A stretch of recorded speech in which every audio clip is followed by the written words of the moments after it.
श्रीमदानन्दतीर्थ भगवत्पादाचार्य विरचितः श्रीकृष्णजयन्ती निर्णयः।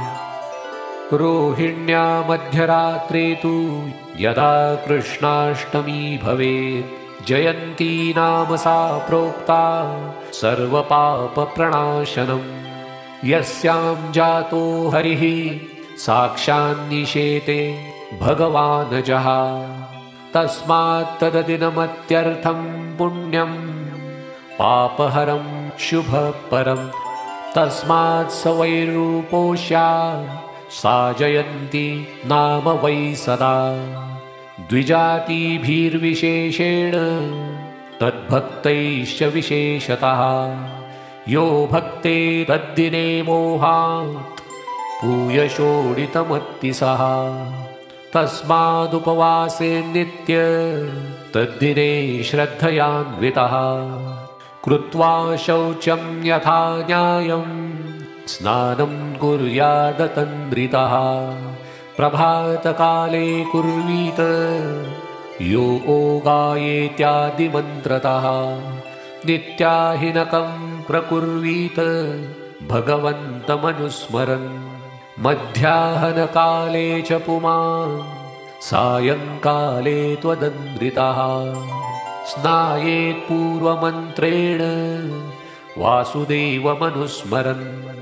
ततः पूजां प्रकुर्वेत विधिवत्सु समाहितः, यनायेति च मन्त्रेण श्रद्धा भक्तियुतः पुमान्। कृष्णं च बलभद्रं च वसुदेवं च देवकीं, नन्दगोपं यशोदां च सुभद्रां तत्र पूजयेत्। जातः कंसवधार्ताय भुभारोद्धारणाय च, कौरवाणां विनाशाय दैत्यानां निधनाय च, पाण्डवानां हितार्थाय धर्मसंस्थापनाय च।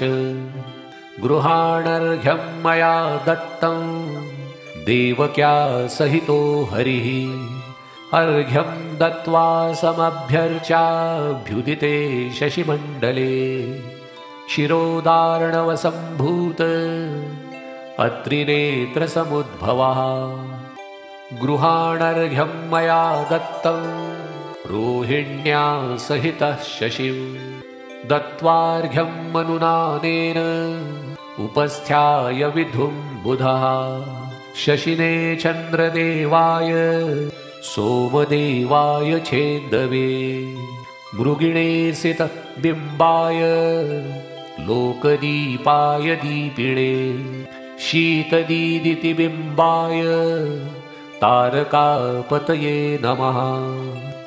उपसंहृत्य तत्सर्वं ब्रह्मचारी जितेन्द्रियः, विश्वायेति च मन्त्रेण ततः स्वापं समाचरेत्। ततो नित्याधिकं कृत्वा शक्तितो दीयतां धनं, सर्वायेति च मन्त्रेण ततः पारणमाचरेत्। धर्मायेति ततः स्वस्थो मुच्यते सर्वकिल्बिषैः।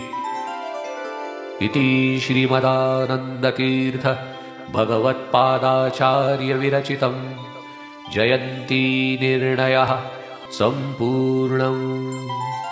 भारतीरमण मुख्य प्राणान्तर्गत श्रीकृष्णार्पणमस्तु।